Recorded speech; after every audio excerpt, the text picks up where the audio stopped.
thank you for the person who keeps saying this meeting will be recorded, but you never hear that. Anyway, there will be bourbon tonight. Back finally with Sarah Blake. How are you, madam? I am doing great. How are you? I am fantastic. I am imbibing, and I just would like to introduce Sarah for briefly. And the reason why she's on and why I wanted to talk to her is because she, unlike most Americans, that's a pretty fair statement, right? More than most, decided to go ahead and join this man's army last year?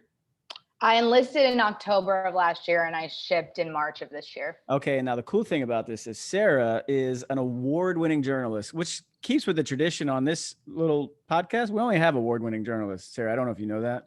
You have good taste. Christina Wong, award-winning journalist, and also the only other one I've ever had. So there you go, 2 award-winning journalists. Great. On here, right? She's based in Charlotte, North Carolina, covers the Southeast region for the Associated Press. She has reported across the United States and around the world for local and international news organizations, shooting, writing, and editing her own stories. So you're like kind of a one-man band, one-woman band? Exactly, a one-man band, yeah. One gender band?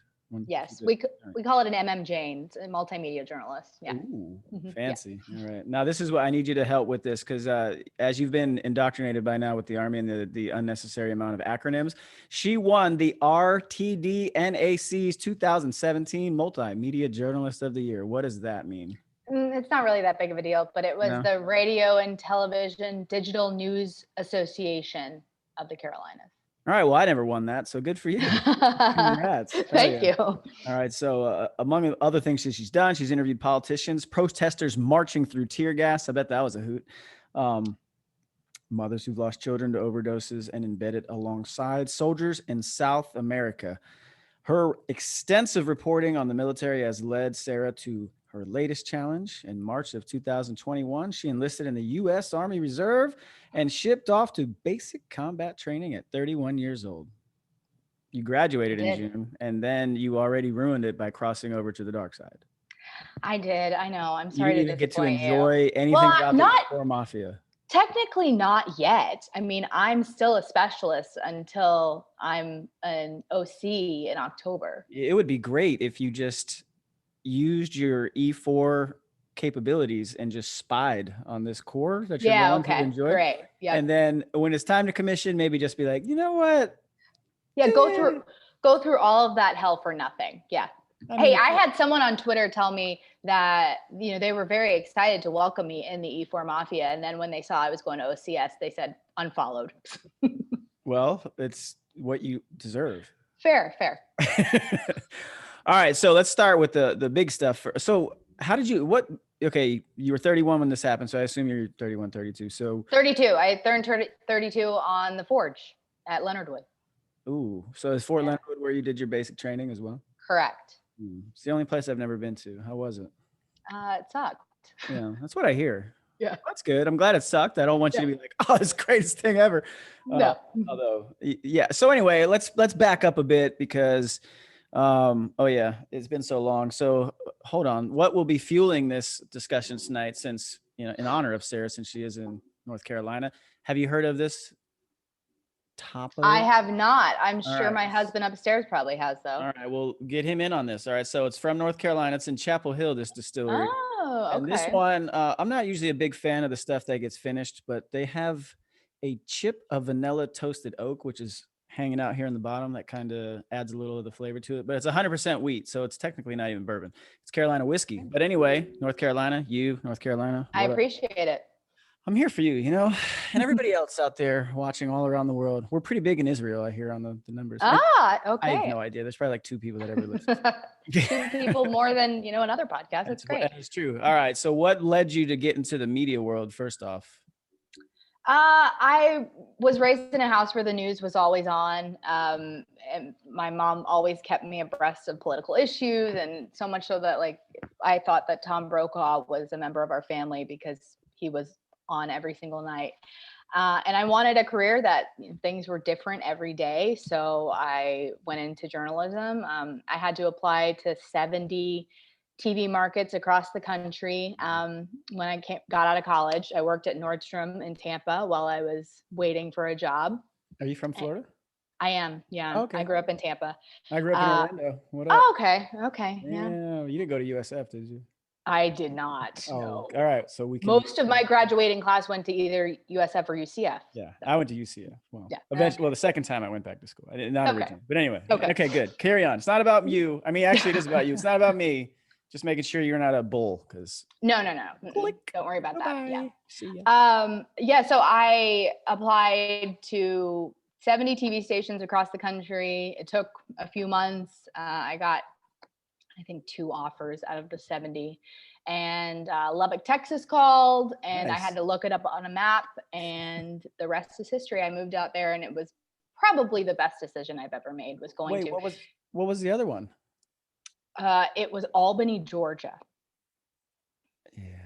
I wanted to go somewhere far away, though. That, Yeah, that wasn't Georgia, that far from me. Albany's like right over the border, isn't it? So that's way too Yeah, close. yeah. That's way too close to home. I got it. That Exactly. makes sense. Yeah. So, but it really, going to a small TV market where you can make mistakes and, learn from scratch is always the advice that I give journalists. Because nowadays you can start in a bigger place, but go to a small place, mess up like I did many, many, many times. I mean, I had so many live shots on television where I'm just like bumbling around like an idiot. I'm sure there's plenty of bloopers out there that I would That's never pretty like to much me on find. this podcast.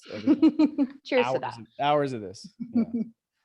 So when you got out to Lubbock, what were you covering initially? What was you weren't like the sports, weather? No, it was just hard news. So, Okay, cool. basically any news of the day, car wrecks, homicides.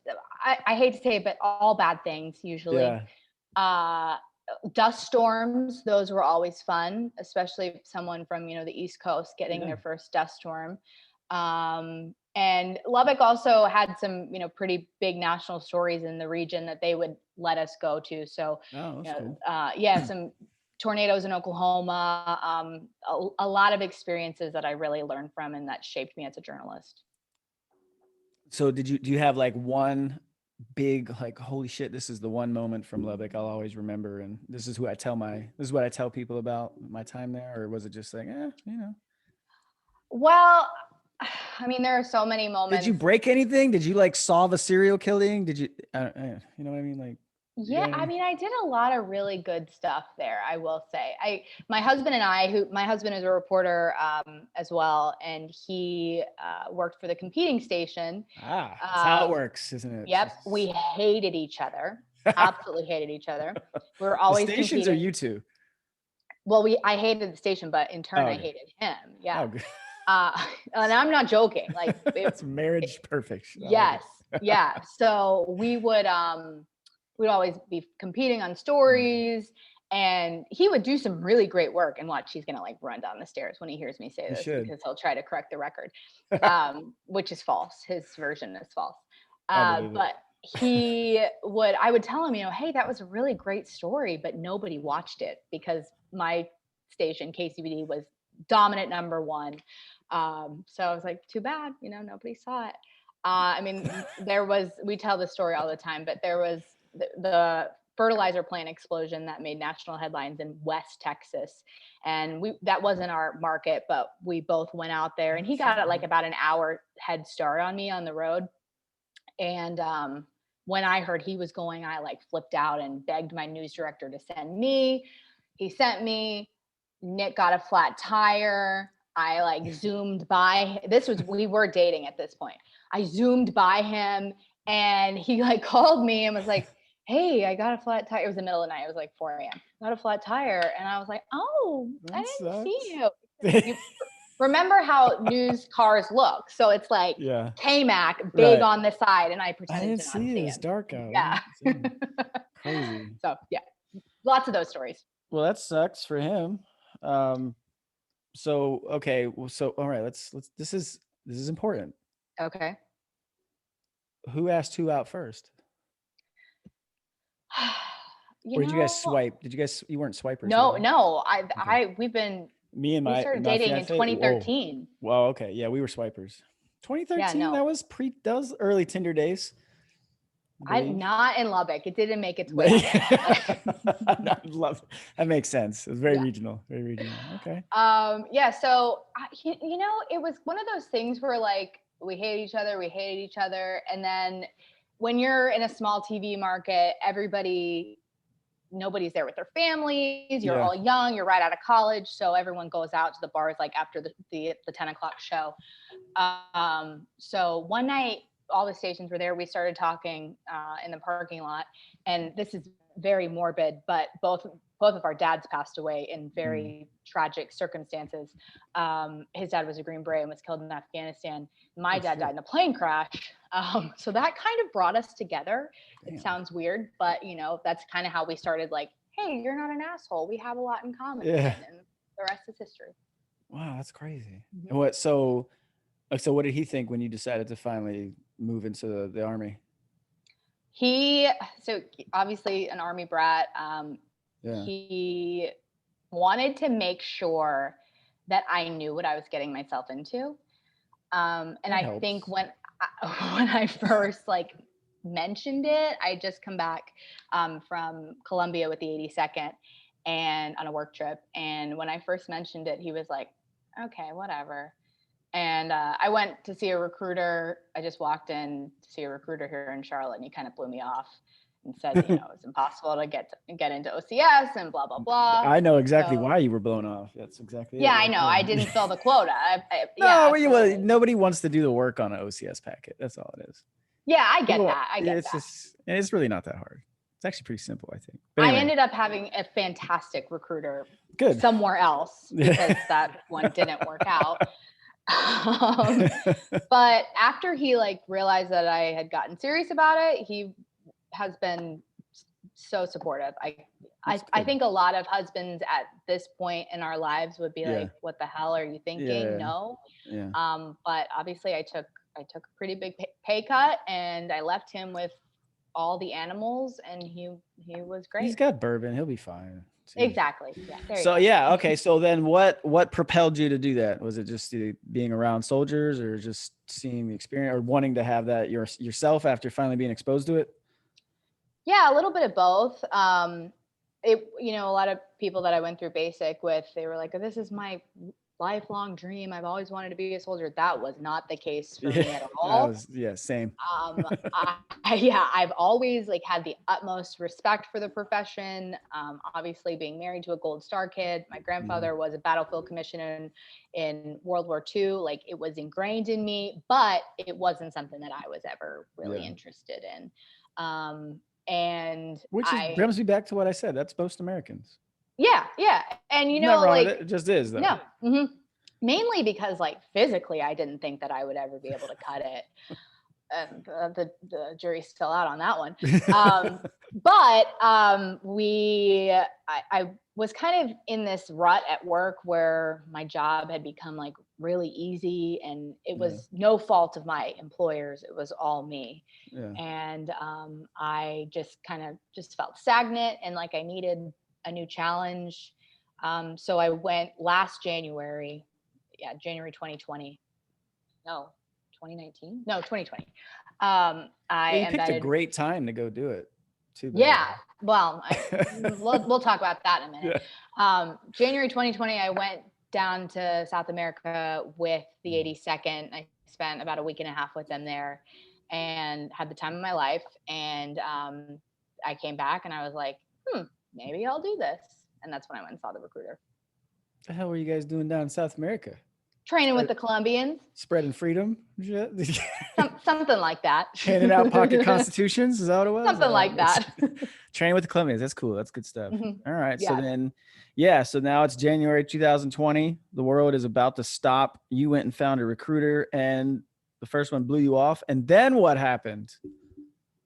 A friend of mine who I met through a story, he's a former Green Beret, he connected me with a recruiter down in Miami who just kind of took it full throttle and let's do this. And, he handled everything. He was amazing. So what made you want to go to OCS though? I mean, so you clearly, you wanted to go in the reserves. I got it. You have a real job that you're trying to do, but then you took it a step further and you're like, hey, I'm trying to do this OCS thing because you're pushing that age right there. You're right there. Yeah. I sure am. I think a lot of it had to do with everybody talking in my ear, like, you don't, at your age, do you really want your life to be miserable? So, Actually, and it's going to be miserable anyway. that's true. Foreshadowing. Yeah. But And as I look at my enlisted friends that I went through basic with, that especially the 88 mics that are graduating in this week, I'm like, damn it, like I could have done this a lot easier and been done now, but I need a new challenge, so I'll go for it. is that the branch you ended up getting? Was transportation? No, I'm Intel. Intel. Okay. Well, that's a shame. So that's another. So I'll do 3 months of OCS, and then eventually have to go to Huachuca and do a very long time out there. Are they so sending you out to Monterey at all for language or no? I wish. No, Yeah, that's because I would what say that's nearby where I'm at. So Monterey's I would have awesome. loved to have done that. Oh, it's so Yeah, beautiful, that place. I've been trying and failing miserably to learn Arabic for about a decade. Yeah, I So tried it once. I tried it twice actually. Like I picked up a lot of words in Iraq in like 2003 because we were just there so long. And then I remember I went to Afghanistan. I was like, oh, I'll try and remember that stuff. And like, bro, they don't even speak Arabic here. And I was like, oh, well, that fucking sucks. And I took like 3 weeks of Dari, and then I was just like, well, it's just cutting into my gym time. So I stopped going. And then I tried to learn Arabic again because I have a friend who's she's Palestinian, lives in Jordan, and she's like, you should learn it because she knows like 5 languages. So of course, that's how. Yeah. Language flex, whatever. I speak English very well, thank you. And I can understand a little bit of Spanish. I'm good. I'm a typical American. Okay, so yeah, you've been trying to learn Arabic, and you're clearly not going to at this point. No, well, I mean, I do think I went through basic with a guy who was going to Monterey and as a linguist, and I was like, damn it, maybe I should have just done that. But I don't know. I didn't take the D Lab, and I don't know how I would do on it. So, but I eventually need to take it. I'd like to. It made it easier. So did they? Okay, I didn't know that. Yeah, well, so I had someone like probably 3 years ago, and they needed you need a certain score, missed it by 2 points, and then like 1 quarter later they changed it and dropped it like 14 points, and I was like, well, that's fucking great. And then I called her up. I'm like, can we grandfather in? And they're like, yeah, sure. And she's like, I don't want to do this shit anymore anyway. So yeah, it was great. She would have been good. She was a really smart, just not good at learning a fake language on the D Lab test. Well, yeah, I get that. But whatever. I get that. Okay, so you're going to go Intel. So let's get back to basic training at good old Fort Leonard Wood. Did they when they found out what you did they call you fake news or anything cool? Or because I would have called you fake news if I was your drill sergeant. I'd been like, hey, fake news, come here, you. So put your teeth away, stop smiling. When I first, that's about right. When I first got to Leonard Wood and was assigned to made it through reception, was assigned to my company, about a week and a half in, I got COVID along with 30 others. So we were all taken out and put in quarantine. And then I went to another company. So the first company was not thrilled about my profession. I had one drill sergeant that just kept calling me a spy over and over. But the CID. Company, so yeah, that's funny you say that. The second company that I ended up in, they were kind of more intrigued, like, why the heck are you here? Yeah, it's fair. I'm talking to you. I had one drill sergeant that every day in the DFAC, he would scream at me, "You had a real job."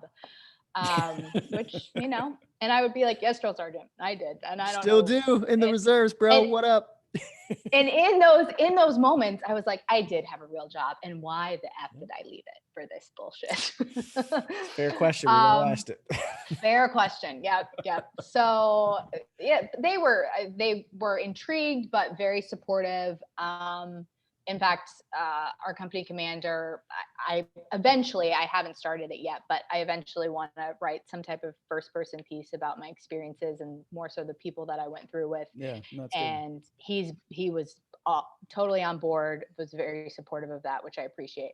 I also was told, I don't know, I have not confirmed this independently, but I was told by a drill sergeant that 3 other companies passed on me and they wouldn't take me because of my job before I ended up where I was. I'm calling BS on that. No one knows. You're just a fucking roster.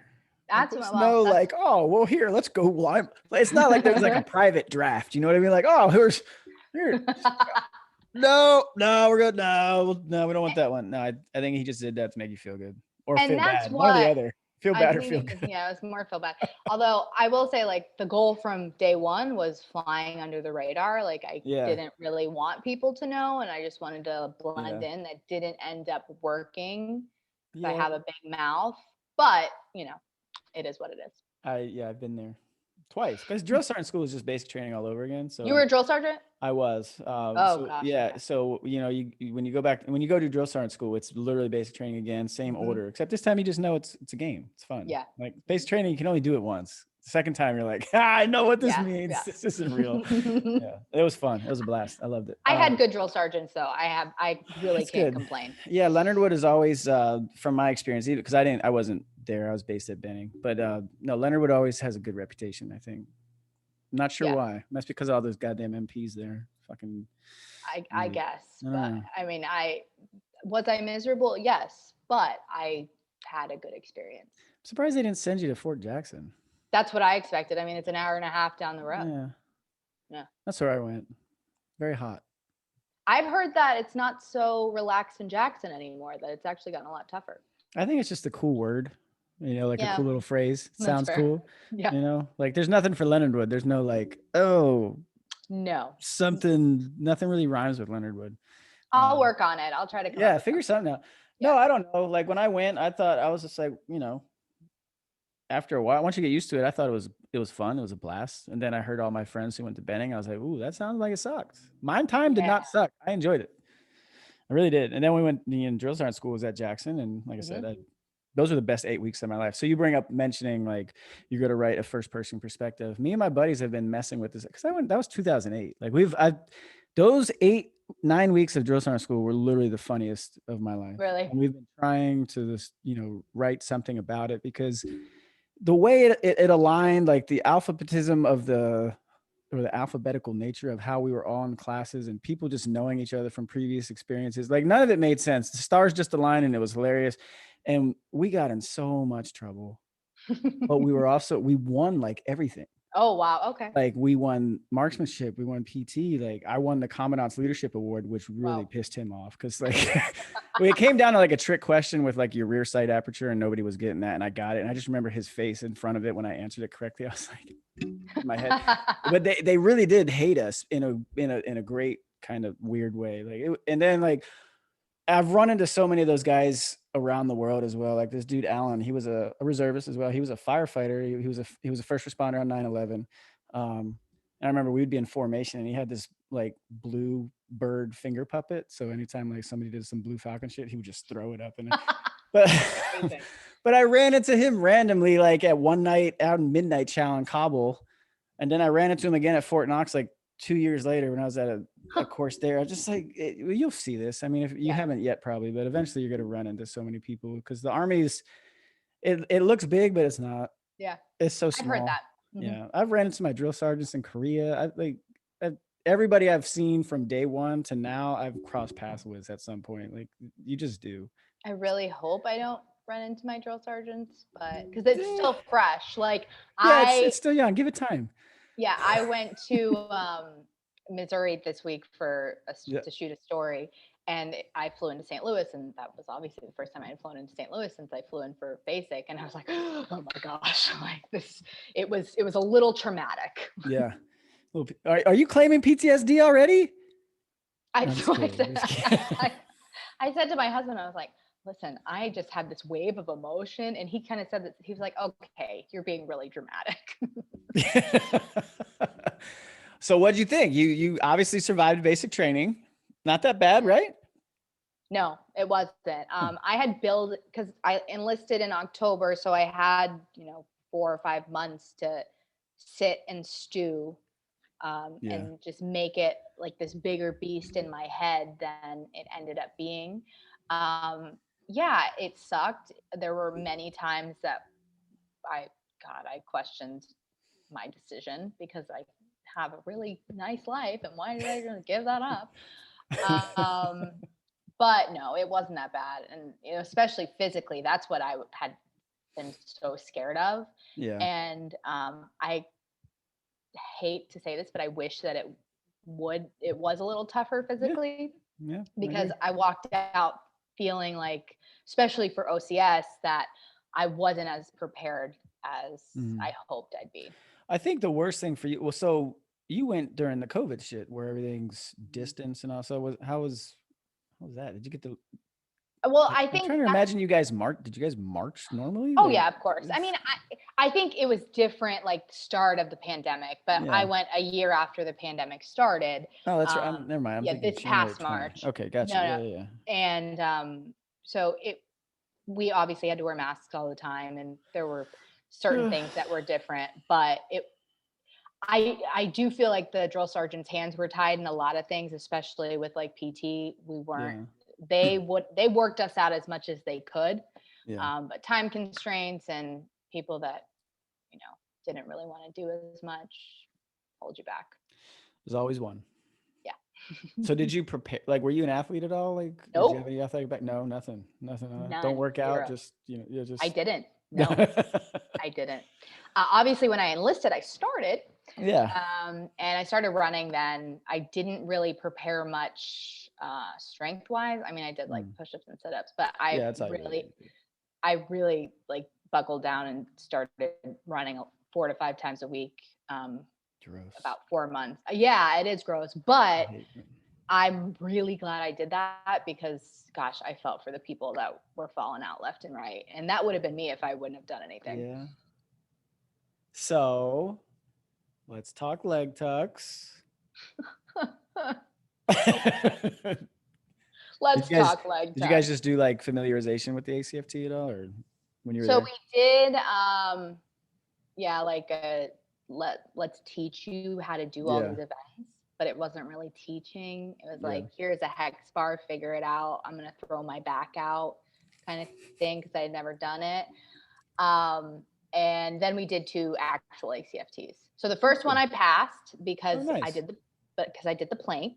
Oh And no, then that's so hard. It's so much harder. no, it wasn't harder. It wasn't. And then the second Sorry. one, they decided, nope, you can't do the plank anymore. So I failed that because I didn't have the leg tuck. So I just got back from Fort Eustis, and I just did the ACFT, the OIC, and the NCOIC validation course. Right? Okay. Week long, learn everything, get all hands on, break it down. Did 2 ACFTs. Yeah, you know what? Well, they were very strict with the reps. So they were handing out tons of no reps. Like on the push-ups and the leg tucks, you can definitely get a lot of no reps because form issues. So I must have done like 15, I think, of the leg tucks, and I only got credit for 9. Because wow. it's yeah, like they're really strict. It's same with push-ups. I remember. Wait, like, so what were you doing in those other ones? With the you're supposed to come to a complete locked out position at the bottom when you start your second rep. And so I would have some slight flexion. Now you can have slight flexion when you go up, but you can't, like, you have to return to the starting position essentially. Okay. So apparently I wasn't doing that. And I was already tired from the sprint drag. Like that's what kills you. Is that sprint drag. That Like, freaking it's so, kills you. I have nightmares. I remember passed feeling it, like, but I have nightmares. yeah.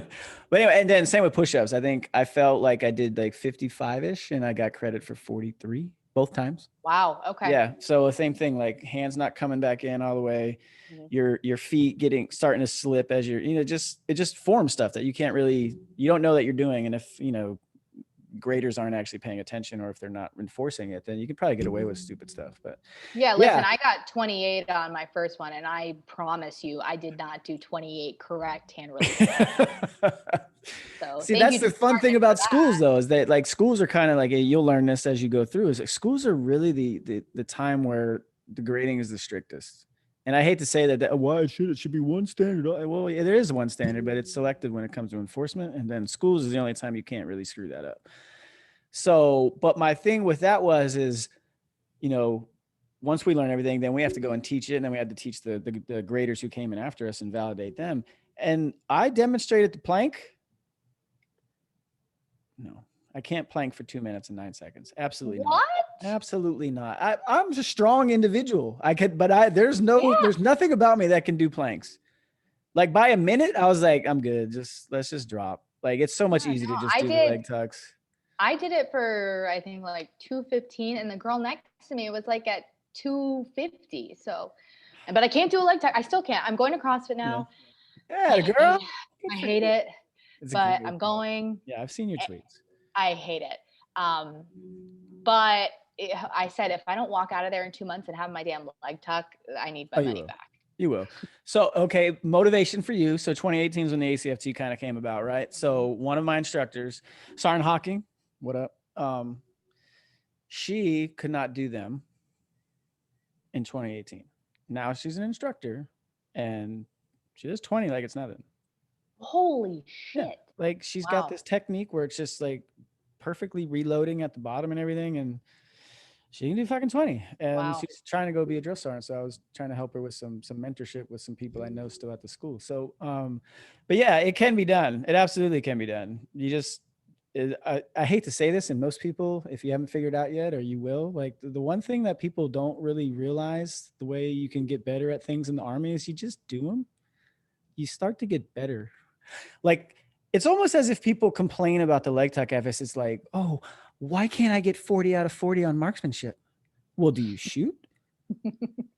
No, you don't. You shoot twice a year. Well, why do you think you're not getting better? And I get it. You're limited when it comes to certain places, but if you just work, you're doing CrossFit, like that stuff's going to prepare you. You're going to be fine on the test. You'll be able to do leg tucks. I still think doing one leg tuck's better than doing a plank for 2 minutes and 9 seconds. I mean, let's see on October 5th when I go back to running if I can do it. We'll see. It's the run that screwed. Like, no, I know. From that carry, the sprint drag. Yeah. No, I can't. My runs were awful, and it was so hot and humid. I hate the East Coast. Sorry, I know you're from Tampa, but there's nothing about the East Coast I miss. I'm out here in California. I'm good. I ain't trying to go back. I'm not trying to go back to Tampa. North Carolina is a different ballgame. Yeah, we've got the mountains, we got the beach. It's You need topography. Yes, exactly. We do not have no interest in going back to Tampa. Yeah. No, thank you. All right. So you crushed basic training and now you're just waiting to go to OCS, or? I mean, I don't know if crushed is the right word. Like, right? Did you? I passed, and that had, it's funny to say that I had some really great times, and I met one of my best friends who I'm sure will be one of my best friends forever. But I wasn't great at a lot of things. And I think that was something that I internally had to deal with, because I historically have not done a lot of things that I'm bad at, because I just don't like being bad at things. So when I wasn't like killing it every day, like that was frustrating, and I just had to accept it, especially being a lot older than everyone. Yeah, that's true. Also, like you got people looking at you, so you can't really quit or have a bad day. So yeah. So what was your favorite? Like, would you have like an exercise or something, a task, a battle drill? Was there something that you're like, this is fucking cool as shit, I'm gonna teach my husband this when I get home? Or were you?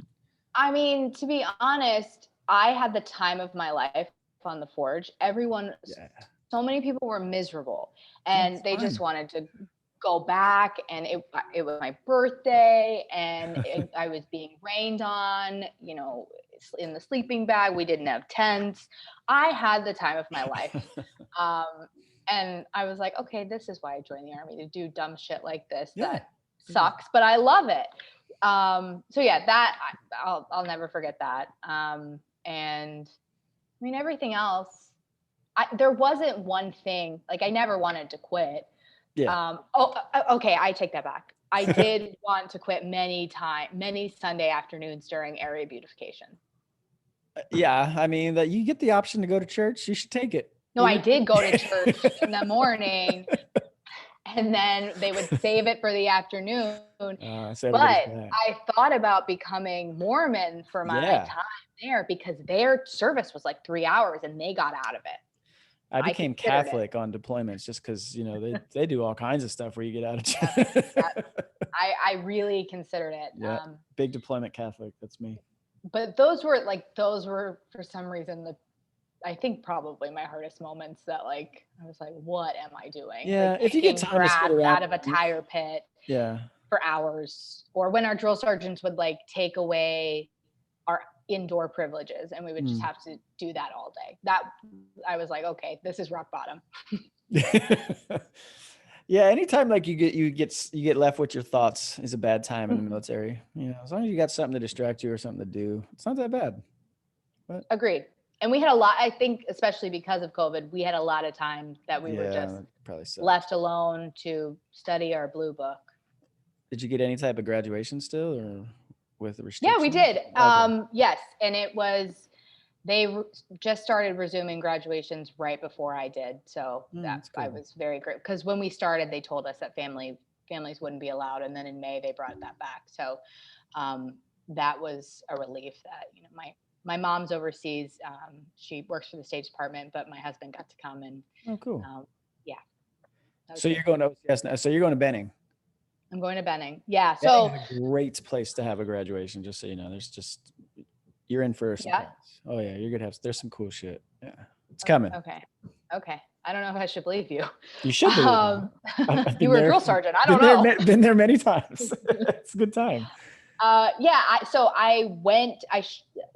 After our graduation, we were held at Leonard Wood for like a week, and then we shipped to Benning, and 100 of us showed up for 8 spots. Ooh. They didn't know that we were all coming. I'm not sure how that happened. I'll tell you what. Never mind. That's a story offline. But anyway. Okay. But so it was like, you're just going to have to stick here until the next class opens up in October. And I'm like, I cannot do that. I have to go back to work. So luckily about a month ago, they released me to go home. They were going to just pay you guys to stay there until October doing nothing? Yeah. Well, and that was what was going to happen, but there were so many of them that ultimately they ended up starting a trap class this past Monday. So part of me wonders, should I have stayed? But I think I'm going to get in better shape being here, even though everybody was like, go home, you're going to get out of shape. But I actually think I'm going to get in better shape being here. So yeah, I think you'll start to realize also, like, it's better. PT, they say PT is an individual event, right? It's much easier to do shit on your own to prepare for it, because the stuff that you guys do, especially once you become an officer and you have an actual unit or whatever, you're not going to be getting the opportunities to do as much of that stuff as you think, because you got other shit to deal with. So it really does become an individual event. And if you're going to be doing the CrossFit thing, I think you should.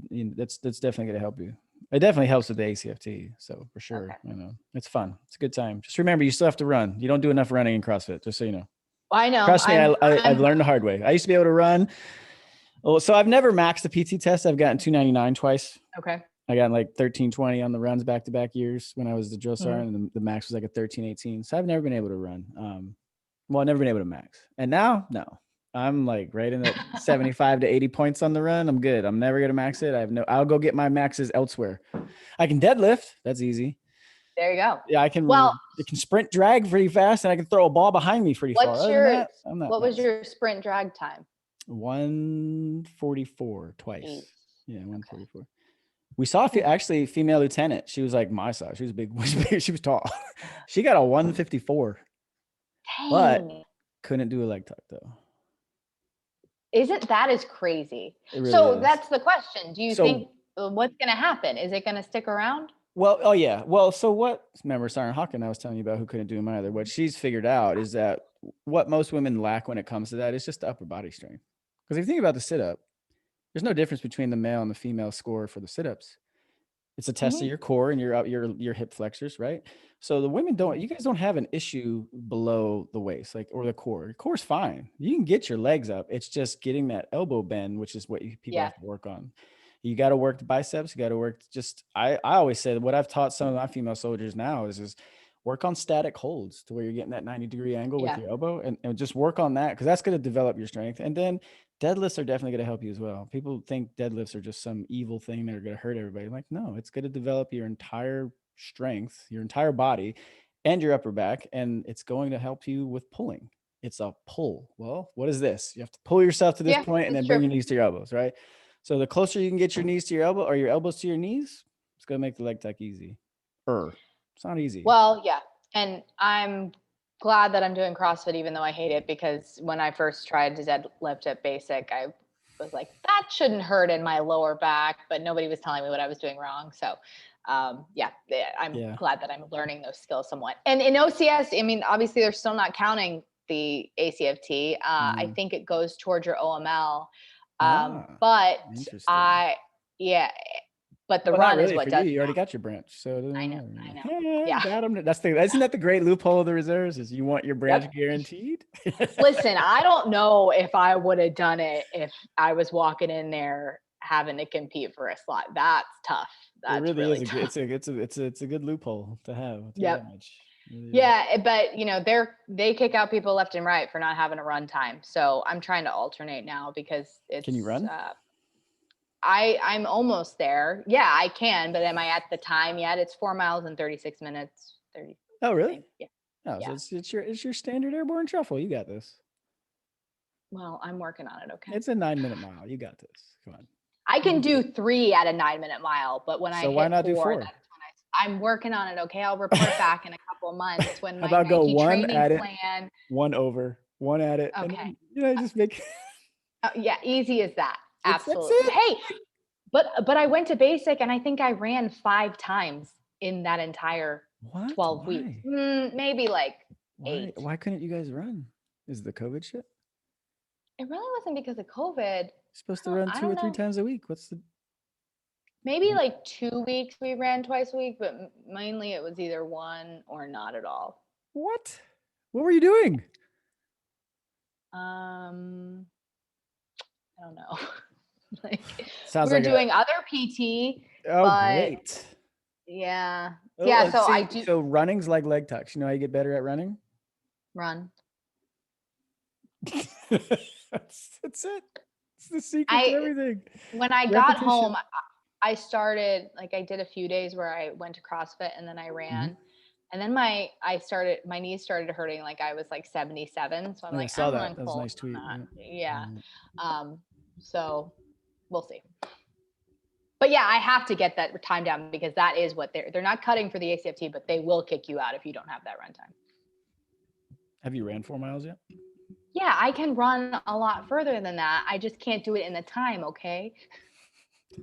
I'm just asking the question. Yeah, I can. Damn, sound like Donald Trump at a press conference. Okay. Woo! Throw that out there. Yeah. All right. So that's cool. You got something to work through. Plus, you got plenty of time. October's like 6 months from now. Yeah, 6 months 2 or months, 2. whatever. The Right. same thing, Yeah. So you're gonna be there October. What are you gonna do for Halloween? You got to play pranks on the instructors. You got to do something. I'll probably be studying military history with my ascot on. I don't know. Boring. No, you need to cause some trouble. All right. You need to be Yeah? memorable. Okay. Yeah. Don't be forgettable. Be memorable. Let those people realize, hey, who the hell was Sarah? Oh, I remember Sarah. Yes. It's true. Be I memorable. think my drill sergeants at Leonard Wood will. Maybe like 1 or 2. Maybe not. I don't know. Maybe not. 'Cause like I said, I tried to go under the radar and then it just didn't work. happen. Yeah. Yeah. All right. Well, I got a little mouthy sometimes. So.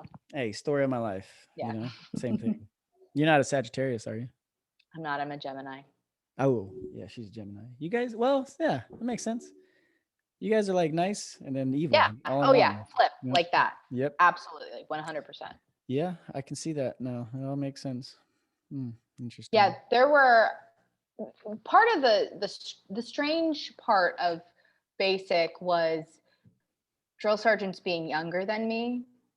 Like that was that took some getting used to, or my age. And I'm like, oh, in another world, we might have been friends, but I hate you and you hate me. Like, so that's that was. You're like, guess what? You know what? In 4 months, 5 months, I'm gonna outrank you. So keep playing those fucking games there, drill sausage. See what happens. I had one drill sergeant that said, if I ever see you on post, I will do an about face before. I'm like, I understand that. I don't blame you. I would do the same thing. So when you go into airborne school, are you gonna be a leg the rest of your life? I'm not gonna be a leg. Good. Absolutely not. My husband, the son of a Green Beret, would never let that happen. That's right. So who knows? I might try to tack that on to, and my unit's at Fort Bragg, so I can't be the only airborne unit type of thing. I'm not, no, but everyone at Bragg is, so I'm not going to be the only person in a black beret. The good thing is, it's good and bad. Good for you because you're, still you're young. Am I? Well, as a lieutenant, you're still a lieutenant, whether you're a 20-year-old lieutenant or you're a 31-year-old. Yeah, okay, but age-wise, I'm not. My knees are going to be even worse after It's that. not that bad. You're only going to do 5 jumps, most likely 4, because the 5th one's supposed to be a night jump and no one ever really gets to do it anyway. Oh, really? Yeah. Yeah. Oh, You didn't know that, okay. did you? I didn't know that. Okay. It's not that bad. Why not? Is it just like It's a conditions they safety can't thing. do it, It's or? just like the 250-foot tower. Nobody ever really gets to do that because it's always too windy. Oh, But you'll get to see a demonstration of a dummy drop off. Some people get to do it. I didn't. Most people I know didn't. But okay. no, but that's cool. So you should go. No, but here's my story. I always tell this story because I want people to understand it because it upsets me, and I hope you take this with you and put it in your developing officer brain. Right? Remember, your soldiers are way less expensive than you are when it comes to training, right? Now, I remember this because I was at Fort Benning as a drill sergeant. We had a cycle break, and I finally got to go to airborne school. Okay. And so I went, little E6 me's there, like, yay, airborne school, finally. And we're doing, we're getting in process. And there's this dude was huge. He must have been like 6'5". He was a big boy, but it's a full bird colonel. Also in the reserves. Okay. In school with you? Coming into my airborne class Wow. with me. Yeah. And I just remember because now I had been in the reserves most of my career up to that point as well, right? I joined reserves initially. And I just remember always, once I finally figured out what airborne school was, which was in basic training, I never knew anything when I joined. I was just like, hey, 9/11 happened. I got to go join. But then when I learned what airborne school was, like, man, that sounds fucking cool as shit. I'm going to try and do that. I asked every drill for years. Nope. We don't have any money to send you to school. Nope, there's no money. No, no funding. No, there's no reason. Why do you need to be airborne? Whatever. And then when I finally got to do it, I look behind me and I'm listening and watching this dude, and I'm like, that motherfucker's in the reserves too. How much? And he wasn't staying in the barracks, obviously, with us. He was off post, TDY in a hotel with a rental coming to formation every morning. I'm like, how much money did it cost to send a full bird colonel for 3 weeks? Yeah. Plus all of his, his travel, his hotel, and his car. How many fucking privates could have gone in his place? Yeah, that's a good point. Absolutely. At least 10. Yeah. At least 10 of his soldiers could have went. You think that many? Yeah, for lower enlisted? Yeah. Okay. You're thinking for 3 weeks, you're probably talking about maybe, and this was 2010, 2000. Yeah, did I go in 2010? Yeah, no, 2011. What? Maybe $1,800 for those 3 weeks per soldier. And then they're in the barracks. You're only getting 3 weeks of subsistence. So that's another $200 if that, maybe. And then your flight. That's like 10 grand. Wow. Yeah. Maybe more. Okay. Maybe we're talking like 15 grand. Either way, I guarantee a full bird salary for 3 weeks. Just that alone is damn near hotel and expenses. Yeah. Exactly. So that's all I'm saying. Please, when you go forth and you're a full bird colonel one day, please send your soldiers to airborne school. Yeah. I don't think I'm gonna quite make it there. We'll see. I just not need with to that attitude. I'll tell you that much. Right. Well, I just need to make it to captain, so I'll be Captain Morgan. Yeah. It's a big jump. Once you go from like lieutenant to captain, captains make a ton of money. It's crazy. Look at the pay scale one time and just look at the jump. Like once you get captain, yeah, it's like lieutenant. But I mean, reserves is different. Like I'm just doing all it. You got to do is get on orders, and you're making $11,000 a month. That's true. Mm-hmm. My husband he keeps saying he thinks that like he watched me enjoy and love the Army. I mean, obviously, I haven't really experienced real Army life. I know basic training is not real Army life, but I love as real as it gets, Sarah. Well, I loved the atmosphere. It's never going to be that hard again. So you know. I loved the atmosphere more than he expected. And actually, like when I came back, it kind of took a couple weeks for me to like remember how to be a normal human and not, have to go to the bathroom with a battle buddy. I mean, that could work with your husband, I guess. Buddy, help. Yeah. Help. And like not be scared that they were gonna, snipe me in the hallway when I ran across by myself, because that happened a lot. But yeah, it took a while for me to get used to it, and he wasn't expecting that, so he kind of thinks, he keeps saying he thinks I'll go active at some point. I don't think that's gonna happen, but he thinks that's what's gonna happen. I mean, you're going in the reserves. Are you familiar with tour of duty? Yes. Okay, that's your best weapon. Okay, and that way you can at least pick and choose what you do, and you go active. Like everybody I've come across that's learned all these things, these tricks from me over the years, is like everybody wish they would have went reserves, because you just have control of your career. You have control of your career, especially now. Now I'm sorry you missed the Forever War, but those Yes. tours aren't going away anytime soon, right? Yeah. There's still Mhm. tons of locations and all, and especially for intel, like just mess around with tour duty one day when you're bored and Okay. just put in O1. Actually, you can, because you can go 2 ranks up. Now, getting someone to justify you as an O3 maybe be harder, but just look, like, because you can 2 ranks up, 1 rank down, right? But then just look at all those assignments that are available.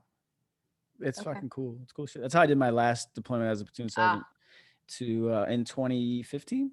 Okay. Yeah, so I went to, me and my LT, we were based in Kuwait, but we had soldiers there, Jordan, the UAE, and Qatar. And all we did was the 2 of us would just do battlefield circulation once a month. And Jordan is the best. It was There it is was no it was better place. it was a fun time. I love Jordan. I floated Like in the Dead Sea. I can Hey, say heck yeah. that. My husband and I did our 5-year anniversary in Jordan, and everybody Oh was yeah? like, "Why did you pick that?" And I had just Amman. Have you always guys wanted been to. to Amman? Oh, Yeah. it was incredible. Beautiful. Yeah, Yeah. incredible. It's a cool spot. Well, so the fun part was driving because we were in JTC, the Joint Training Compound, which we shared with. There were some SF dudes there, and then we shared the rest of it with the Jordanian Army, Mhm. and then Kasadik, which is the King Abdullah Special Operations Training Compound, which was Okay. up the street, right? So, and that's all SF dudes and all. It was really nice, really great facility. They just blew a hole in a mountain and just stuck a facility there. It's pretty cool. But along the way, you got to drive through Zarqa, and Zarqa are not friendly to the United States. And if you Okay. remember, Al Qaeda in Iraq's leader at the time, al-Zarqawi, or That's right. He was there. he Yeah. was from there. Yeah. So yeah, they still don't like us. So that was always an interesting highway. Makes I for got an some great adventure. highway footage from back in the day. Like, I swear they don't grow plants on the side of the road. They grow trash bags. It's weird. There's like trash everywhere Huh. along the highway to Zarqa. Oh, it was awful. Awful. Yeah, I hope to get back over there at some point. My mom is State Department, and That's she's cool. I try to like give my feedback, so she'll go to a cool place. Yeah. Unfortunately, she's never gotten Jordan. She's in Mongolia now. What? That's a real place though? It is. Damn. Actually, I had a drill sergeant one day say like, "What are you gonna like go to Mongolia?" That's not a real place. And I was like, "Oh, my mom lives there, drill sergeant." That's crazy.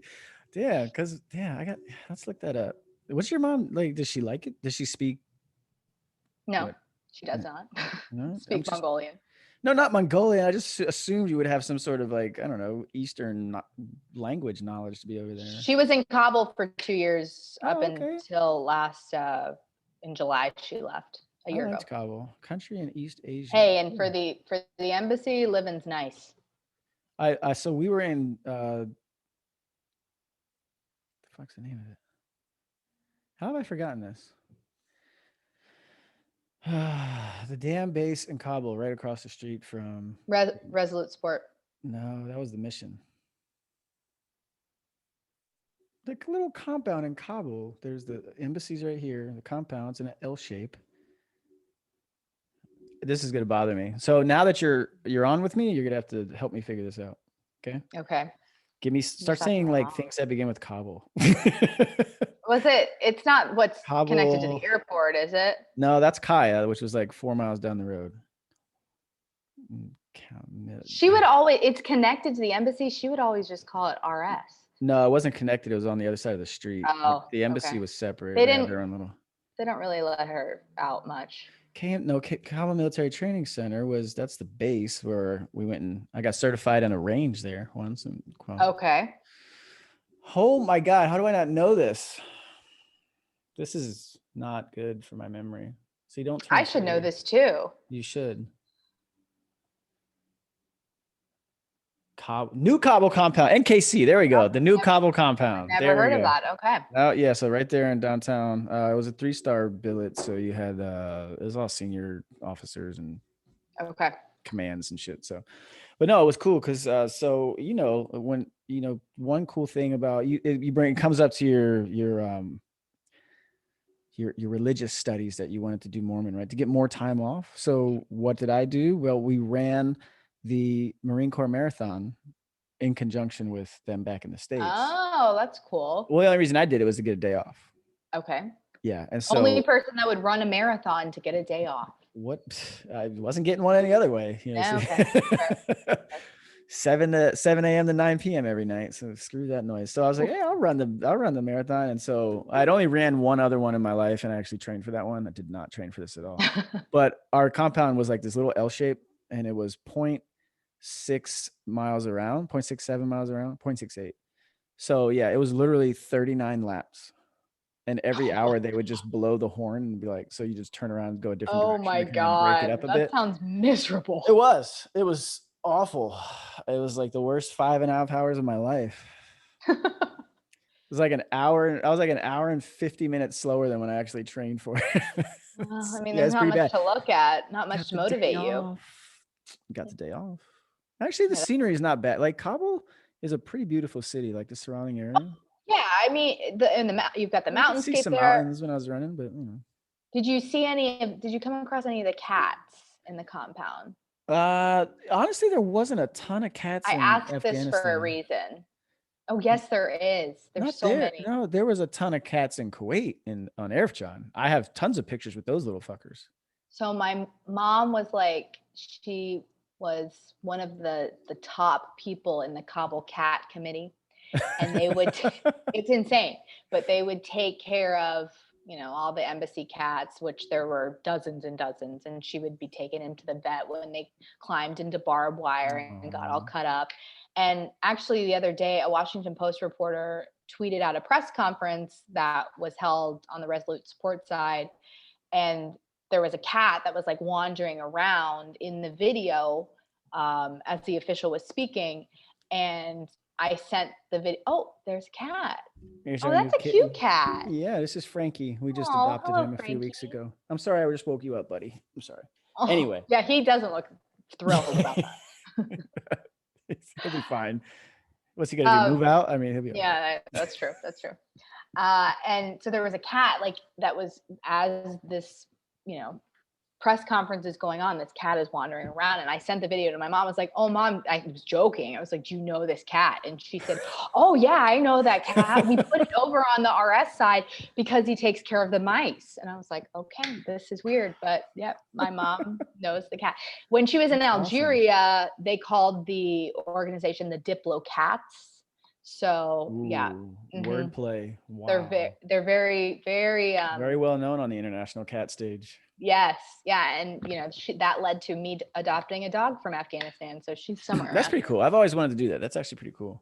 Yeah, the great organization over there that does it, but she still doesn't know how to use the bathroom outside. We're working on that. Oh, well, that's fine. It's most soldiers don't either. It's okay. Right. No, one of my OICs, my last command, she, her and her husband. Well, it was her husband's dog. It was like a bomb sniffing dog. Labrador.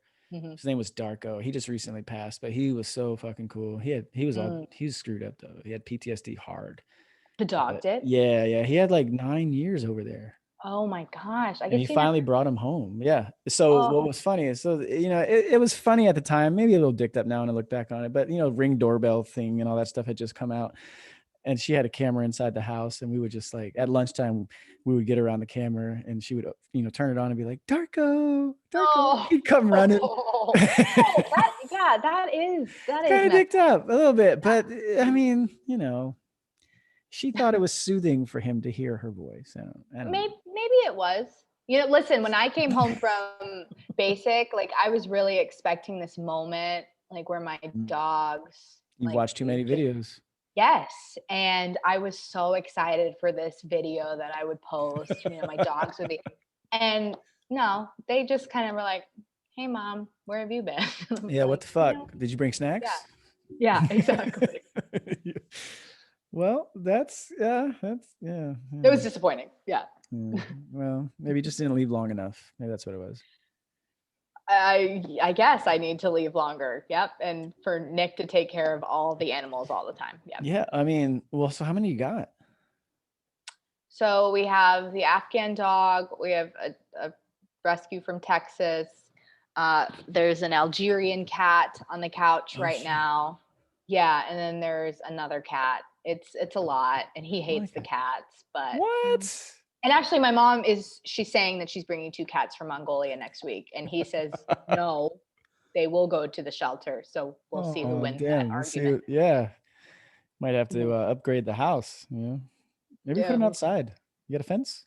Yeah. No, I mean, we live like in the middle of Charlotte. We can't do that. Well, that sucks. I know. Well, that's cool. Give the shelter a heads up. Let them know they'll be getting two international. 2 Mongolian cats. What kind of cats come from Mongolia anyway? Those things got to be. I mean, they just look like normal cats. No, they were kids. She adopted them together, and now she won't split them up, which I understand. But she's not going to be taking care of them. Her daughter will be. Yeah, well, it sounds like she should keep them. Why can't she keep them? We won't get it. I'll give you her number. But yeah, I was gonna say, let's connect her real quick. See if we get. yeah. Let's connect right into the embassy. Yeah. Ma'am. We seem to have a little issue with the cats. What's going on? Yeah. Would you like to let's sort this out when we can. Yeah. So you're back at work? Yes. I've been working Are they waiting on the story from you, or they're just kind of like, oh, okay, Sarah's back? I mean, I was originally I thought I was starting OCS right after basic. Yeah. So originally my timeline was coming back in September, and I was like, surprise, I'm here. I'd love to have an income and make some money while I'm home. So if you'll have me back, and I can't say enough amazing things about my boss, my direct boss at AP. He was like, yep, we'll take you. And so I've just been doing little things here and there until this week. Yesterday I was in a COVID ICU in Missouri, where cases are obviously surging there. So that story I have to crank out tomorrow, and wherever the wind takes me after that. Where is the wind going to take you after that? I don't know. I hope I've been trying to go to Afghanistan, but I don't think that's over. Did you just hear? I know, but there's a lot to cover. Okay. Yeah. So that's what I meant to ask. So you're in, what months were you in basic training again? March to June. So, damn. I missed a lot. You did miss a lot, but you also, you weren't there when I thought. For some reason, I thought maybe you were there in January when all that crazy shit took place. No, I was home for that. Yeah. And I covered the inauguration. I didn't go right up when the insurrection happened, but I covered the inauguration a couple weeks after that. But what's been an adjustment for me is I covered the military before I enlisted, and now I'm not doing that. And so finding a new, that was always my thing, and now I have to find a new thing. So TBD on what that thing is. That's what I mean. It seems like you should have just, as much as I'm over PAOs in this fucking army, but public affairs is actually a pretty cool. If I wanted to give up my career in journalism. Oh, is that what it is? Okay. I think some people do it, but for me, I think it would have been very tough to be a journalist, but also be a mouthpiece. That's kind of what my issue is with, without getting too much into that right now. We're trying to stay out of trouble. So, so do you have an idea of what your path is going to be? Like you said, you need something new. Long term? No, what? So you were always interested. You grew up with the news. Was it, aside from the military, was there anything else that kind of interested you? Was it politics maybe, or? No, I have no interest in being a political reporter. None at all. That's good. I've always wanted to be a war correspondent or an international correspondent. So that's the long-term goal. That would obviously have to happen after I get out of the army. But I think this at least sets me up to have a different perspective on that, and hopefully be a little bit more educated on conflict zones. So I did lie. I've actually had a third journalist on who is also award-winning, Julio Rosas. Okay. Yeah, he's been on. Okay. Okay. So anyway. See? Yeah. Keep very humble guy. Have us all on. I mean, we used to do this whole There Will Be Bourbon. I used to do this There Will Be Banter, where I'd have 4 different people who are all different views and shit. And we just sit around and talk the shit for an hour. Christina was on that. That's America. Yeah. Julio came on once. It started out a lot different than what it kind of progressed into, because people had to move on or go do other things, but it's still fun. And maybe if you want, we can always bring you on. Maybe you want to. Great. Hey, as long as I don't get in trouble, great. No, we're not going to get you in trouble. It's just, different views. Cause I don't really think I know that's kind of the good thing so far about you is I don't really know what your views are. So it's great. That's Yeah. 100% the good thing. Yeah. Yeah. And you I don't, know cause better. Christina, she's a little bit more like once upon a time grew up in California. So she was very left wing and didn't really know why. And then got to school and kind of throughout her career has kind of gone the other way. And then one of my really good friends, Veronica, who I was deployed with, she and I are total polar opposites. We just agree. The only thing we really agree on is the fact that we just love America. But she's so like when I introduce her, I always call her the gun toting left wing liberal or the lovable left Pretty good. wing gun toting liberal. Yeah, that's her, Veronica Lopez. So she's great. And then we got this dude, Ben, who's from Australia. He was in the Australian army. So he's always cool. I call him the Australian eye candy because he's very good looking, very good looking man. The accent doesn't hurt, right? So, no, never. Yeah. So I will say that the best compliment that you can give a journalist is saying that you have no idea where they stand, especially working for an organization like the AP that is as middle of the road as they come. You start sharing your opinion, then you give people on either side a reason to question your work and your bias. And that's why I'm not reporting on the military anymore, because obviously I have a connection and a lot of people do it fairly. And I think there are certain issues that I could cover fairly. You never want to give that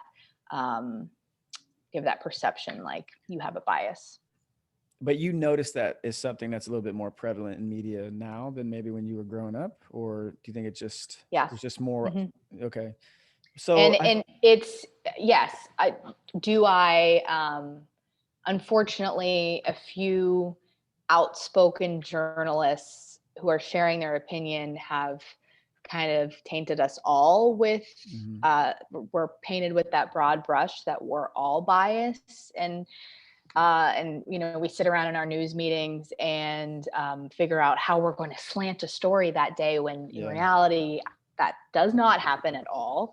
But of course, I think we have come into an age where certain things happened and certain journalists believed that gave them a pass to start sharing their opinions. When I became a journalist, I gave up my right to share my opinion publicly. Like even on my private Facebook page, I don't do that. I have a friend who's a reporter who her husband doesn't even know who she voted for, which I think is pretty incredible. That's not the case in my household because we're both reporters and we, obviously talk to each other. But that's taking your job seriously. But you do gotta, that may not happen where you are, but you gotta at least expect that some places are thinking how they're gonna present something, because otherwise it would just come out the same. I'll say that it happens way less than a lot of people think it does. I've never heard it happening. Yeah, I get that, but of course there are certain outlets that slant left or right on both sides, but exactly. I have never heard of an organization. I think a lot of the problem is now that people are mistaking editorial for and commentary for journalism when it's not. Your nightly cable shows are not journalism, they're commentary. Thank you. And you know what, I would just, since no one listens to me when I say that, it's great to hear that someone who's actually a journalist can confirm it. All right, that's 2 sources now. It is frustrating though. The fake news thing is, obviously it's been going on for a long time, but it never gets less frustrating. It's funny. I'm just wondering when that's going to disappear from the lexicon. I just think probably never. Probably never. Yeah. Well, so, okay. Real quick, if you want to bring the husband out, this is what we're getting into. I think, do I have that behind me? That's the one I said. That's my favorite when I saw your picture finally. Yeah. Yeah. So, that kind of is that's kind of what I was saying, because I don't think it was a coincidence that, Fox News and MSNBC, they both started the same year, right? It's not like, so you can go back to that, but that's my question to you. I think I wanted to ask is because I think for all of its pluses with what social media has brought, and don't get me wrong, without social media, I wouldn't know who the hell you are. Right. I met a ton of friends, some of the greatest people I've ever met in my life, some of my best friends, all from social media. But I try to pull back because those are like micro examples, right? And I get on the macro level, and I don't think it's doing a great service to us right now. I agree. I absolutely agree, especially because you know, so often we're retweeting stories that we didn't actually even Yeah, read read. it I mean, how often does that happen? All the time. I all appreciate day. Twitter now asking us if we read it before we retweet, but people just say, click past that. And that's sad. But honestly, I don't know how to fix that, or if there's ever going to be a solution to that. Well, I guess that my follow up to that would be like, do you think that this is just this is kind of social media's peak, and eventually it'll die out and give way to something else? Because let's look at the media. You go back to World War II. How did people find out things? Nightly radio Mhm. broadcasts or the newspaper the next day, right? And then we morphed and we evolved, and we started creating more media outlets and more media platforms, and now we're in this social media era with the Twitter, and I feel like even Facebook has died out a little bit, but that's what Yeah. replaced MySpace for a while, right? It's still a massive company, don't get me wrong, it owns everything else from Instagram to, I don't know if they own Twitter or not, but I know they own Instagram, WhatsApp, they own all that stuff. So but at some point it's got to give way to something else, don't you think? If history tells us, yes, it Yeah. would. I don't know what that thing would be, and I think it's going to be a long time till we see it. Especially, so many news organizations are morphing and trying to Yeah. find better ways to reach people, because we realize, especially when I was back in local news, we realized that the 11 o'clock news is not where people, they're not staying up and waiting to see Mm. that story. You have to break it a lot earlier online. And so I think we have to get creative with the way that we are telling stories, both visually and in print, to keep those readers and viewers engaged. And I don't know the answer to that. Do, um, do you see, because I think what you just described is something I've said, and I've obviously stole this from someone somewhere once upon a time, but we're kind of in that era where everybody's in a rush to react rather than to be right. Like, do you ever feel pressure with that, or do you think it's just something I don't at more the in the AP, political because that's world? that's not how the AP operates. When we put something out, it's right. Yeah. And I've never had more time to work on my pieces than the AP gives me, and it goes through many channels before it's Yeah. published. But yeah, I mean, I think that's something that you try to learn early on in journalism, that you have to be 100% sure before we publish. But we journalists are competitive by Yeah. Yeah. nature. You've already described how you and your husband were. So, I mean, Yeah, and especially, obviously I'm not a part of the DC or yeah. Pentagon press corps, but they certainly are. And, being first is important, but it's not everything. You better be Mm, right if you're first. right. And I think you only have to make that mistake one time to learn that. At least I hope. Yeah. I think I was gonna say, at least you hope, but I mean, because that's kind of where we're at, is that I think if you just look at, and I'm sure you've experienced this enough, or if you have, you probably have by now, but with Twitter, if you look at Twitter, I always try to do the neighbor test, right? Like if there's some sort of whatever the Twitter meltdown of the day is, right? Like it's constantly set up to pit one group against each other, and no one wins an argument on the internet. Like no sides are coming to an agreement on anything. Like you'll never convince or convert anyone on the internet, right? That's But true. I say the neighbor test because every time I see stuff like that, go outside. Yeah. Go talk to your neighbor. Is this how you guys talk to each other? No. Like That's I don't. so true. Yeah, everyone, like all of my neighbors, I don't have a personal relationship with any of them, but I have a friendly, like, hey, how are you type of relationship. Or we'll just have our greetings or talk about something or whatever and move on. Or if we're at the pool on the weekend, like we hang out with a huge various group of different people from different backgrounds, and never once does anyone bring up like, did you see Twitter? Yeah. God, like that's not the real world. And that's what I think I'm trying to maybe poorly describe, is that social media has created this false sense of reality that's not real. Like the real Mhm. world is still very much, I think at least, and I'd like to think this, that we're in it together a little bit more than we get portrayed as on social media, if that makes sense. Yeah, I agree. I do think that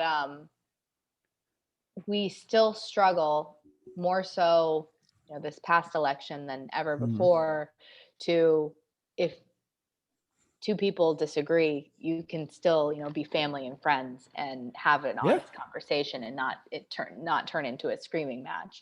And I do think social media fuels that narrative that we are so divided. And I mean, in doing my stories all over the country, yes, very much so. But yeah, there's still plenty of good in the world. There's still plenty of great conversation. I'll tell you that, back to basic training. Obviously, we had to fly from St. Louis to Atlanta in uniform, which I didn't want to do because that was just a lot of attention. But there was a group of 5 of us, and we get to St. Louis, and the lunch is paid for when we have lunch. Then people in Atlanta are fighting over to pay for our dinner. And I was just like, you know what? I just wish that people saw that, like, just random strangers are offering to pay for these, young soldiers' meals. When one guy, he threw down $100 bill on our table, and he was like, "Where y'all headed?" And I think he really wanted us to say, like, Fallujah. And we were like, Fort Benning, sorry, man. No, that's 100% true. And I think my biggest eye-opening experience, because I've experienced what you're describing on the East Coast, right? And then I get out to California, and it's the exact same thing. Like, it's constant. Like, I've never received more positive attention than when I've had to go out in public in uniform than when I've been in this state. And really, and that's not what you typically hear. It is not. And now, don't get me wrong. Like, I started in Roseville, which is in Placer County, which is probably the most conservative county, if you look at the lines, probably in this state. But even every time I was in Sacramento, in the capital, I'm in the Bay Area now, like, everywhere. Like, now, granted, they may not be willing to do the same thing as you did and I did, but they're at least grateful and thankful, and they recognize, like, I've never had a negative experience. I've never been cussed out. There's never been anything negative. And I'm not saying it doesn't happen. I'm just saying I haven't experienced it, and I've done this shit for a very long time. But yeah, no. Do I wish it was easier to do what we do out here? Yes, but it is what it is. And it kind of ties back into what you said. Like, hey, you've got your family history and experience. And I was the same way. Like, I never thought this was for me. I was going to be a professional baseball player. And then I got to college, and I wasn't that good anymore. And then, 9/11 happened, and that readjusted, shot me a new azimuth for those Army folks out there. Hey, let's bring it back to the compi. Yeah, that's another thing that might take me out of OCS. Oh yeah, you better get on that land nav game. Yeah, I'm a little worried about that one. Writing up. That's all you gotta know, right? Writing up. Follow the group in front of you. I'm really worried. Oh, so you were at Benning. Did you ever? Yeah. No, there's no groups in OCS. You're by yourself. I'm just being an idiot. But at Benning, did you ever hear about the boars chasing people? Yeah. Okay, so I'm really worried about that. No, that's a real thing. So anyway, all right. So when we were mobilized to Fort Benning, so we were in Reserve Drill Sergeant Unit, and they stuck us at Fort Benning for a year, right? And so this one guy, I say his name, he won't care. Chris Jernigan, right? So cool Iraq war hero, did some cool shit as a PFC machine gunner, and then he was a drill sergeant, and he's from Florida. I think he's from Stark. Anyway, okay, I know where that is. There's a prison there. Yeah, I think he's from Stark or from somewhere. Anyway, but he was a butcher in his civilian life. And also, just like, when like The Walking Dead really happens, he would be Rick. Like, that's like when the worst possible scenarios take place on Earth, he was the guy you'd want to be with, right? And so Fort Benning at the time, so we had control of the land nav sites as well. So he was like, oh shit, I can go set up deer stands all along. He had like a map of the whole the land nav areas and everything. Dude literally set up 4 deer stands on the land nav site that the privates used for basic training, because OCS one, that's totally different. But then at the time, there was a wild pig / boar problem on Fort Benning, and MWR was paying $15 a tail. Oh. So that's what he did in his spare time and on the weekend. How many did he get? That dude was making like $150 a month. Dang. Just going out and just hanging out and fucking hunting. Like, he was literally getting he had to at least, I know he made over 1,000 in the year that we were there. That's impressive. That's a lot. So yeah. So he tells this one story where one came rushing up on him, and he had a 12 gauge with a slug, and he shot the thing in the face from probably maybe 15 meters, and all it did was just take off running. Oh my God. But no, the great thing anyway. So bring it back to full circle to the privates, right? So when you go and do the land nav site at basic training, there's 4 points during the day and 2 points at night. And what they don't realize Wait, is so at Benning for basic training, you got to do it at night? We didn't do that. Yeah. So you do a night We land just nav. did it during the day. Well, night, what they don't realize, night is only 2 points. You go out to a point and you come back. That's your second point. When they get lost thinking like, oh, there's another. There's another one. Like we got to shoot an at. So they get lost trying to do shit in the dark.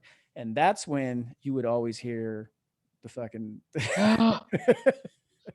like nobody ever got hurt when I was there, but there's definitely more than one situation and people get lost. I was just told to bring my e-tool and just deal with it. I mean, if you look at the e-tool, it's a great weapon. It's got the serrated edge on it. Just fucking unfold. I mean, that's not really like high on my list of things that I want to do, but I mean, if it's fail land nav and get recycled or take down a boar with my e-tool, I mean, I will give it the old college try. Yeah, if you do that, I think that's going to get you like a legacy pass. Like you're going to automatically get promoted to the next level. We're making a lot of assumptions that I can take on a boar, but you know what? If I believe I can, you have an e-tool. You can do anything with that thing.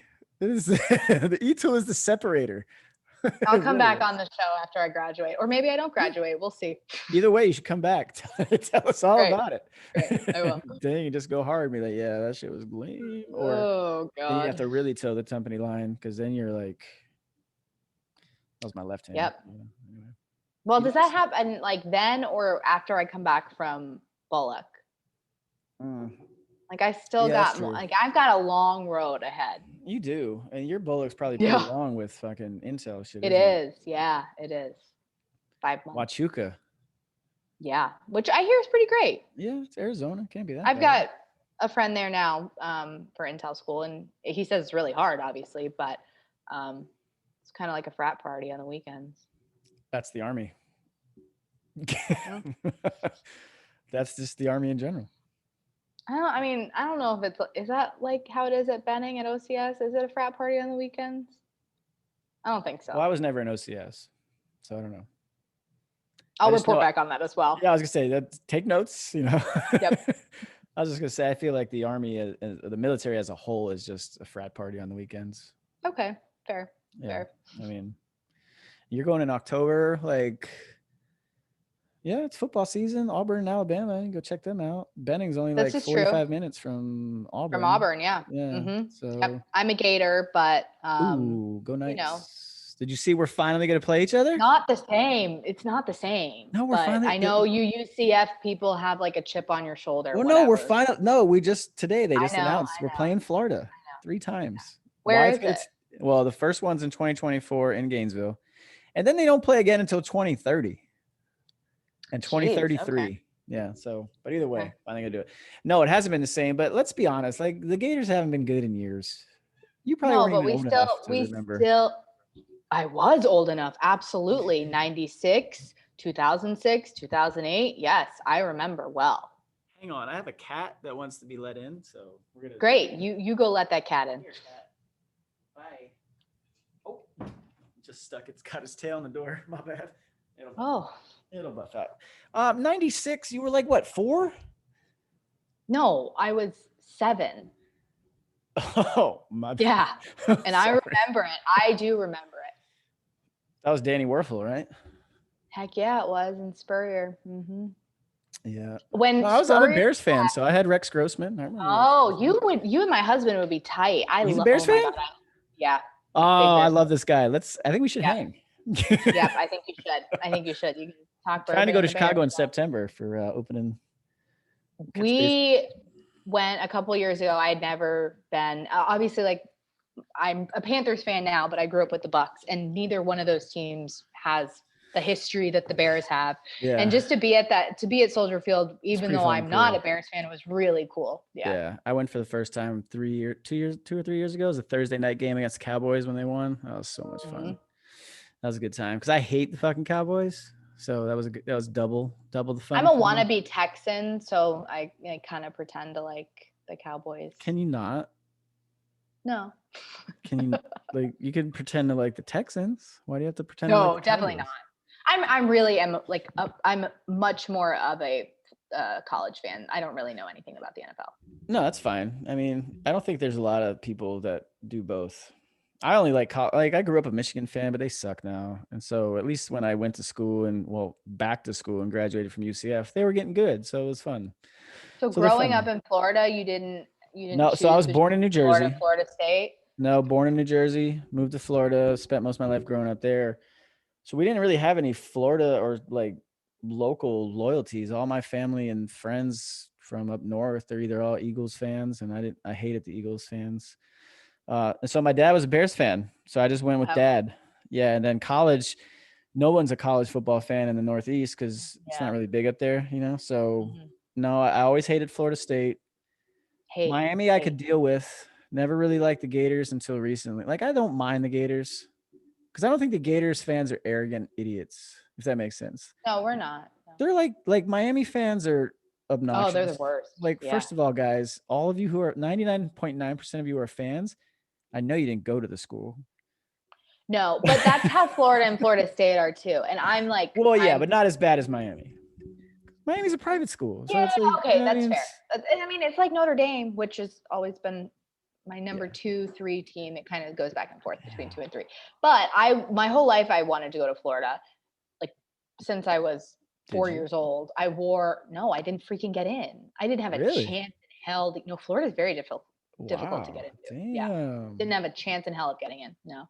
Maybe one day I go get my master's there so I can like really be an So you can alum. really flex. Be like, I don't need Yeah. your undergrad. Get Yeah. this master's.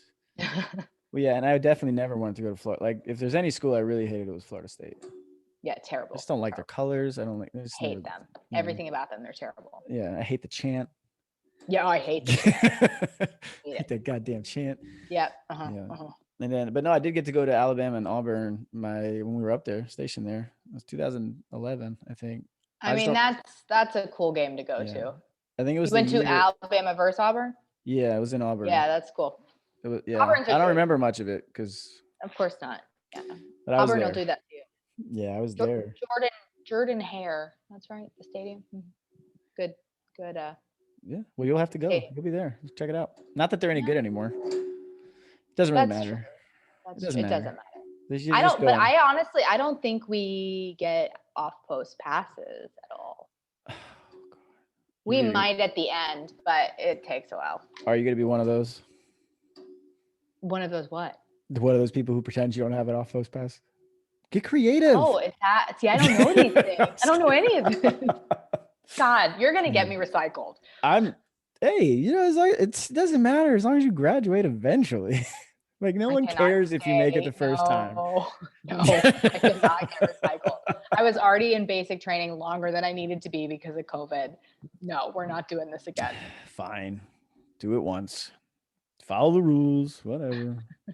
Do what you must. So is there a part of you that like is a little like, man, the war in Afghanistan has officially ended. I kind of missed out. Of course. Yeah. Because I Yeah. assume you joined obviously in the, you know, there's patriotic calling, of course, but I would assume it's because of what you saw covering the military that you wanted to be a part of it.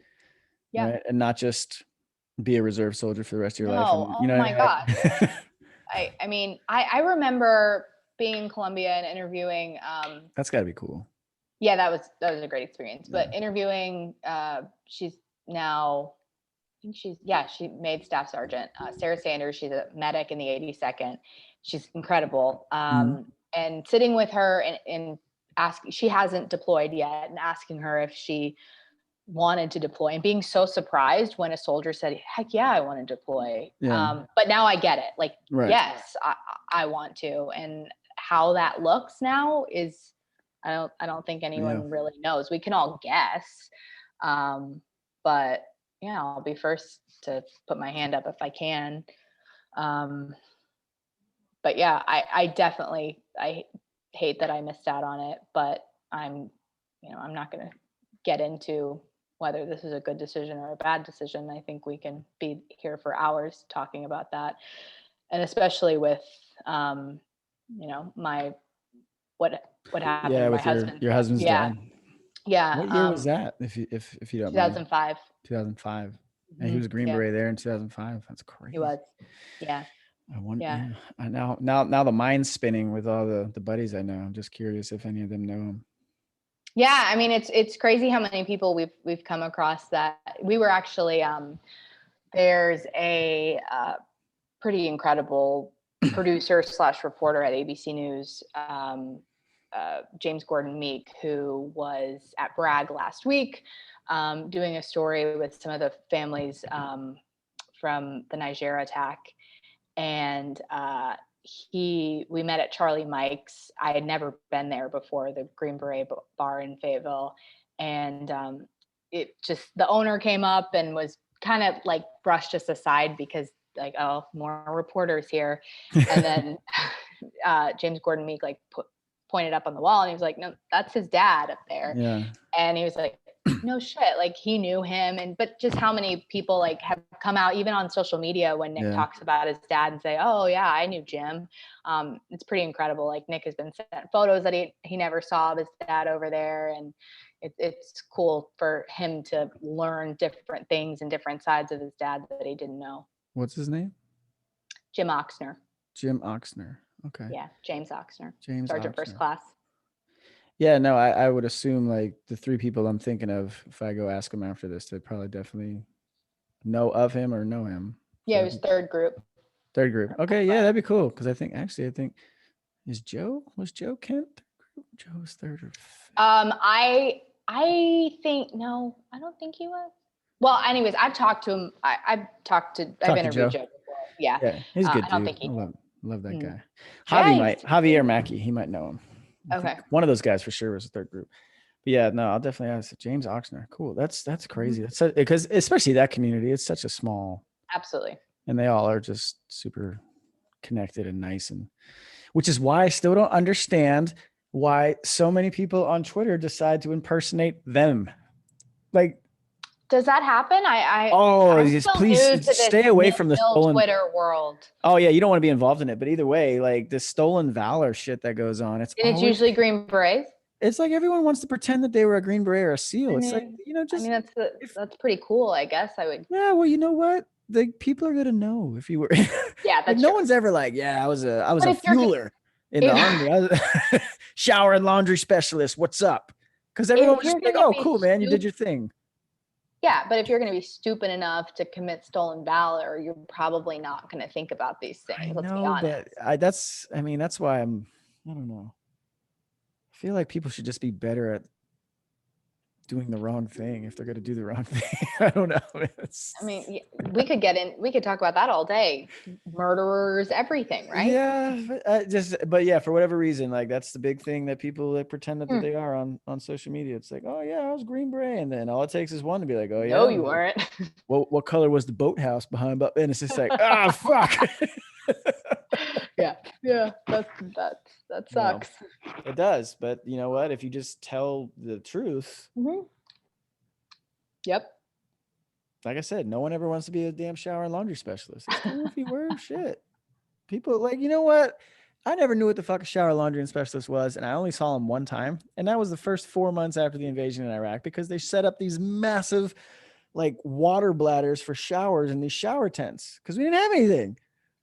So they were the heroes. Yeah, I was like, I didn't even know these motherfuckers existed. And they sanitized the water with those fucking chlorine tablets so we could have water. And then never saw them again after like 6 months because contractors came in and as they do. Yeah. Contractors just do everything at this point. Yeah. Might as well just fight the damn wars at this point too. Let's not get in trouble. Anyway, all right, Sarah, let's get the hell out of here. Okay. Well, I appreciate you having me on, and I'll report back after. We'll see if I commission or if I don't. Yeah, one way or the other, we're going to find out if you made it, and we're going to shame you or we're going to celebrate you. It might be a little longer if the land nav doesn't go well. I'll let you know. But send prayers. You know what? I've never heard of anyone failing OCS because of land nav. I just talked to someone who got recycled last week for it. They got recycled. They didn't fail. It's a difference. Yeah, Words but have I mean, meaning, Sarah. after like Words 4 have meaning. times, how many times am I gonna try You it? should fucking memorize the goddamn course by then. Like if you That's true. That's true. if you know what your point was, you should be like, all right, that's not where that point is. Just take copious notes. You're a reporter. You know how this works. Shit. Yeah. Take Okay. notes. All right, cat. Now the cat wants to fight. All right, so I got a battle. That's your cue. Yeah. That is my cue. Well, thanks for hanging out with us and Anytime. imbibing, even though it doesn't look like you did. Next time, just send your husband out. And I'm actually surprised he hasn't climbed down the stairs, but you'll just have him on next time. It might be the cats. It might be. All right. All right. I will throw this up and we'll talk to you in a couple of months when you're a cadet, or not a cadet, an actual lieutenant, commissioned officer. Amazing. Fingers crossed. Sarah Blake, ladies and gentlemen. Go follow her. Thanks Oh, for wait, having where are me. you on Twitter? If you'd like Storyteller SBM. Storyteller SBM. That's where Yep. you can find her on Twitter. And that's all I know her at. So if she's on other sites, you'll have to find her on your own. All right. Sarah, thanks. Thank you for having me.